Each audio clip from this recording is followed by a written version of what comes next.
My fiancé's ex-wife crashed his bachelor party with a surprise, but little did they know I was one step ahead and had my own shocking plan. I, 26, female, met my fiancé, Peter, 30, during a charity run. He was one of the organizers. Within the next few weeks, we grew very close to each other. He was a divorcee and had been single since his divorce a year ago. His wife's name was Laura. They had no kids together. I never had any serious relationships in my life till then. Peter was my first. Laura was Peter's high school sweetheart. They divorced mutually at a point when they both realized that seeing other people was better than staying together. Even after the divorce, they had a good relationship. Laura was a significant part of his 20s, so almost everyone in his life knew her. I met her twice while we were dating. Both meetings were great. I was comfortable with their post-divorce relationship. It looked like they had clear boundaries and respected each other's priorities. Almost a year into dating, Peter and I realized our relationship was getting serious. We got engaged soon after and fixed a wedding date. But a few incidents that followed our engagement made me question my love life and the relationship between Peter and Laura. The first was Peter's admission that Laura helped him select a ring for me. It was weird to ask your ex-wife to help choose an engagement ring for your fiancé, but I didn't make a huge fuss about it. The second incident that made me think was a comment made by Laura. Peter and I were talking about the physical features we found attractive in a person. Peter told me that with his history of dating, he had realized that he had a type. Laura was the one who identified his taste. Apparently, after our first date, Peter sent her my photo. She observed that I had the same hair color and texture as her and told him, "She's just a mini-me." This comment made me angry. Until the engagement, I didn't know all this, so I shared my concerns with Peter. He accepted his mistake and told me that he would be more careful from then on. The realization that Laura still had great power in Peter's life concerned me. My brain did not blame Peter at all. I assumed that she was manipulating him. My love for him made me blind to the chances of him being wrong. Peter had 2 elder brothers. I had grown very close to them as well.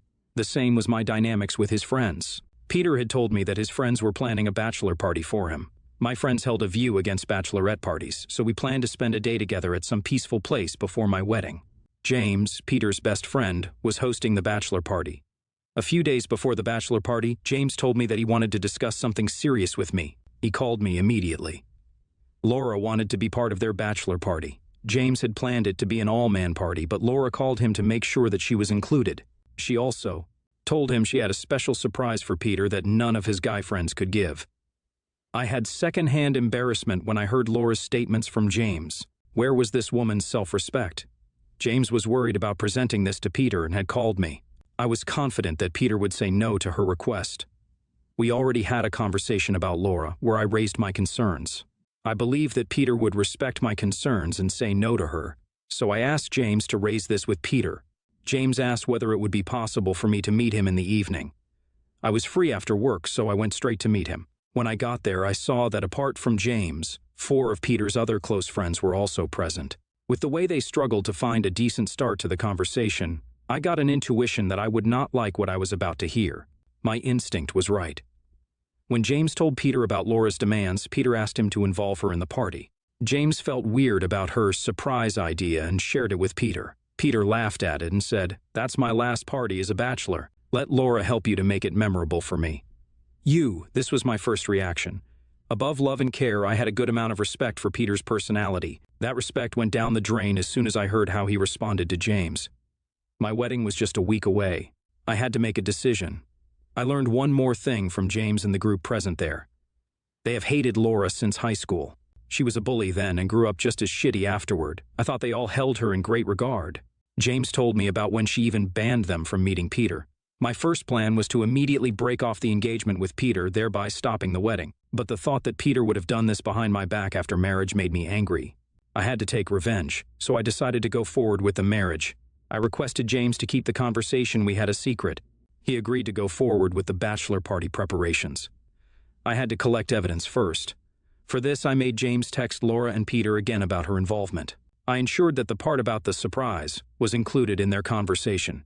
This was enough digital evidence for me. I used the week to create a proper narrative of the events in my favor. James had already booked an Airbnb to host the party. My next part was to be in that place during the party. Either I had to hide in the room, or I had to wait somewhere close and come on time when James signaled me. For this, I wanted to know what Laura's surprise was, but she did not reveal it, even though James begged her so that he could add it to his plans. She just asked him for the key to a room in the Airbnb so that she could have a few private minutes with Peter there. On the day before the party, I visited the Airbnb with James. James showed me the room he had planned to give to Laura. Our initial plan was to make me hide in the empty wardrobe just before the party, and when Laura came in with Peter, I could jump at them, but that sounded too cinematic and almost impossible. So I asked him to get a good photographer. James had to call me the moment they went to the room. I would come and knock on the room until they opened it. The photographer had to take photos of me catching my fiancé red-handed. I would then mass mail it to people invited to our wedding, including Laura's husband. I was anxiously waiting outside the Airbnb in my car. I had a photographer friend with me, ready to cover this for free.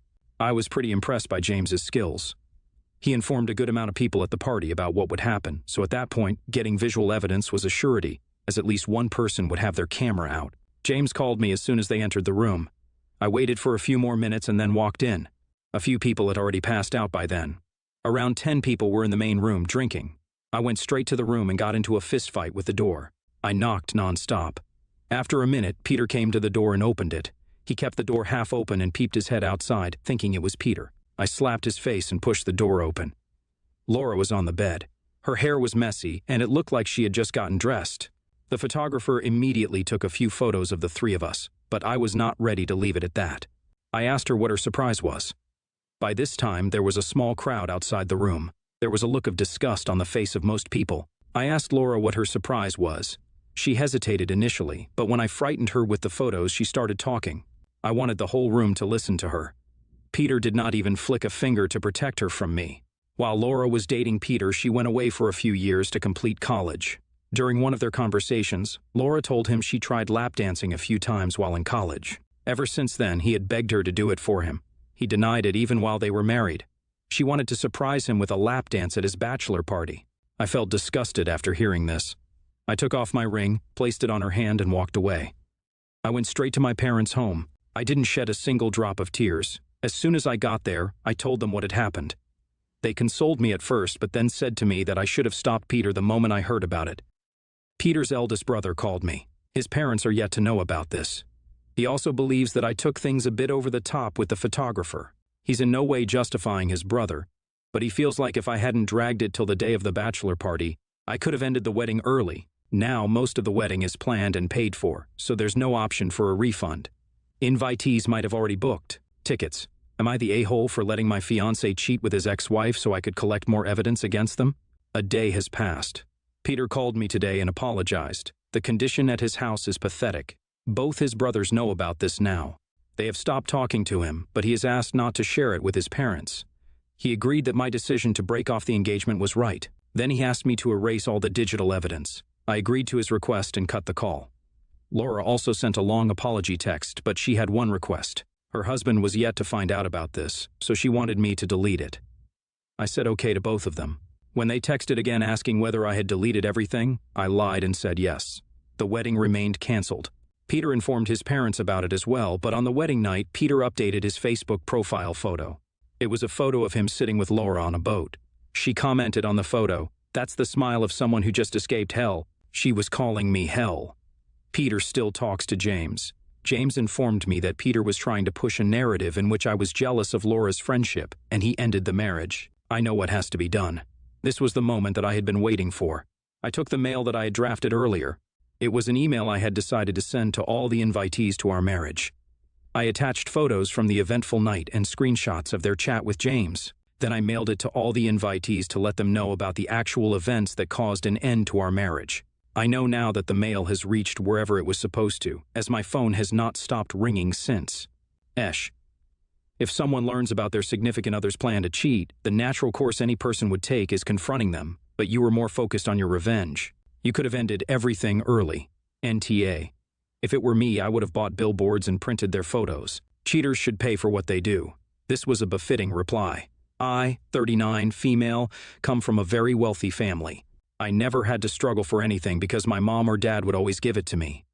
I can say that I grew up spoiled, but I grew out of that phase once I had my twins. Since I was so spoiled and never got in trouble for anything as a teenager, I was always going to parties with my friends, doing drugs and drinking alcohol. Then at 16, I found I was pregnant and gave birth at 17 to my two beautiful twins, girl and boy. Thankfully, my parents were supportive and helped me through the process. My parents had set up a trust fund for me when I was a kid, and I wasn't able to access it until I was 18. So when I turned 18, I moved out and got a condo. I only used my trust fund whenever it was for my kids, rent, or essentials around the house. I also took some out and put it in an emergency fund.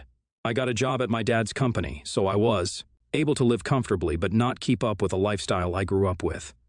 When I was 31, I met my now husband and his daughter, who was 4 years younger than my kids. Me and my husband dated for about 4 years. Then we got married for 2 months before my twins' birthday. On my twins' 18th birthday, my parents gifted them each a trust fund of their own. It summed up to $200,000 each. Now my twins are both 22 years old, and both are thriving. I like to give myself a pat on the back for how I raised them and not how my parents raised me. Now to the issue at hand. My stepdaughter is now 18 years old, and for the past couple of months, she's been saying how she couldn't wait to get her trust fund like my twins. And I didn't know if she would or not because I never knew about the twins. Now when her birthday came around, she did get money, just not the trust fund from my parents. Instead, they gave her a car, but to say she was disappointed is an understatement. She said we didn't love her because she wasn't blood, and that we've always treated her differently because she wasn't my daughter, which wasn't true. I loved her from the day I met her, and I've always treated her like she was one of mine. She then asked me, why didn't I tell her she wasn't getting a trust fund since that was all she was talking about? And I told her I didn't know if she was getting one or not. She then told me that I should have made one for her myself. I tried to tell her that it wasn't possible, but she didn't want to listen to me and just said she hated me. So am I the a-hole? I would just like to add beforehand, my husband has told her multiple times to not be expecting the trust fund because she might not get it. And I also told her that I didn't know if she would get one or not, but she has chosen to ignore us. So I had to talk to my parents and stepdaughter. I did ask my parents how they didn't give her a trust fund like my twins. They said that since they don't know SD that well, that they felt like a trust fund was too personal because they didn't have that grandparent-grandchild relationship, which is understandable. My parents rarely got to see SD because she just moved in with me and my husband when we got married, and my mom and dad like to travel a lot. So they really only got to see her on holidays and birthdays. That's why they got her a car, because it's not that big of a present because her last car was wrecked up pretty bad. I also apologized to her for not just telling her that she wasn't getting a trust fund and letting her get her hopes up, but I did explain to her that she shouldn't just expect something just because someone else got it, especially something as personal as a trust fund. She apologized for how she reacted and thanked my parents for the car, but I think she's still disappointed. So I plan to take her out of the country for a birthday trip with my husband and the twins. Also, for anyone wondering, the car she got was a 2023 BMW 5 Series, NTA. No one is entitled to anyone's money, biologically related or not. If someone is kind enough to give you something, the answer should always be thank you, never I expected more. This is basic human. She needs a harsh reality check. Honestly, the fact that she's so entitled, making this level of a tantrum and reacting with I hate you comments, makes me think that not getting a trust fund is in her benefit. With that maturity level, how is she going to handle coming into that amount of money? She needs to learn to be grateful and appreciative. Something you had to learn by getting pregnant so young, and sounds like you instilled in your bio kids after going through that. I can try to sympathize with the insecurity of her feeling like the distinction might come from not being biologically related, but the way she handled it is concerning and disappointing. Sounds like your parents love her and are building a relationship with her but have only known her for 4 years. This is a reality. There's nothing wrong with that. It's understanding that they haven't been saving for decades for her. Instead of focusing on how she could be strengthening family bonds, she's being hurt. If she's worried about money for school or whatnot, I'm sure she could come up to you and your husband. Even if your parents set up specific loans, requests, etc. The keywords missing in her are kindness, maturity, and gratefulness. I'm 33, female, husband 46, male, and I have been married for almost a year, and he has 2 sons from his previous marriage, 13 male and 11 male. The other day he took my son, 12, male, with them to the birthday of a friend of his kids. They were just going to be outside for a few hours and play American football. My son has no interest in playing football, but he says he likes being in places where there are a lot of tall boys because he thinks being short it's funny. So when my husband told him a lot of the boys in the party were going to be tall, he wanted to go, but he didn't play football with him, just watch from outside. After the game, he was eating burgers with the other boys, and this is when the issue started. My husband and the other adults were on another table, so they didn't really hear what happened at first. The kids were talking about girls, and the birthday boy explained that the reason women usually don't play physical sports like football is because if they get hurt and bleed, they can't get pregnant anymore. And that this was a medical condition called menstruation. My son corrected him and explained what menstruation was and how periods work. The issue is that the boy then went crying to his father, saying my son made him feel uncomfortable and ruined his birthday. None of the other kids felt offended. It was just him. My husband thinks that even though there is absolutely nothing wrong with my son having knowledge about feminine issues, I should tell him to be more discreet with that information when talking to another boy his age. I don't think he did anything wrong. I would even say he did a good service to those kids, teaching them. I usually never fight with my husband, so the fact that we are now having an interpersonal conflict about this makes me doubt if maybe I am a little in the wrong. Am I the a-hole? NTA. As long as the information your child is delivering is accurate, I don't see any harm. It's much better than leaving them misinformed. It's not like he spontaneously said, "Let me tell you about how periods work." He heard misinformation and corrected it.